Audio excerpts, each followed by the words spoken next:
এখানে যদি আপনি আমার ভাই থাকতো, আমার আপন ভাই যদি আপনার কাছে বিপদে পড়ে যাইতো।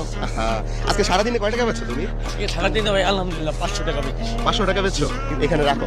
তোমার হাতে কি হয়েছে? হাত কাঁপে কেন? আচ্ছা, এখন ঘটনাটা হইতেছে, আমি যে তোমারে বলছি যে আমার 100 টাকা দাও ভাত খাওয়ার জন্য, এটা মিথ্যা কথা ছিল, বুঝছো? আমার কাছে মূলত টাকা আছে, আমি হলো তোমার পরীক্ষা করছি, ঠিক আছে?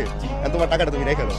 আমরা মূলত তোমার মানবতা পরীক্ষা করছি, যে দেখলাম তোমার মধ্যে মানবতা আছে কিনা, ঠিক আছে? কারণ 100 টাকা দিয়ে মানবতা দেখাইলা, তুমি দেখাইছো, হ্যাঁ? তাহলে তো তুমি পাস করে ফেলছো আজকে। দর্শক, ও কিন্তু আজকে পাস করছে। তুমি আজকে যেটা পুরস্কার পাবা সেটা হচ্ছে 100 টাকার 10 গুণ। এখন বলো 10 গুণ কত হয়? 1000। কেন 1000 টাকা নাও। তুমি খুশি আছো? হ্যাঁ? আচ্ছা, খুশি থাকলে আমি তোমার এদিকে এদিকে একটা ভিডিও করতেছি, আমার ক্যামেরার দিকে তাকা, একটা হাসি দিবা। তোমার হাসিটা যদি সুন্দর হয় আরো পাচ্ছি। কি কোন সুন্দর হয়েছে হাসি?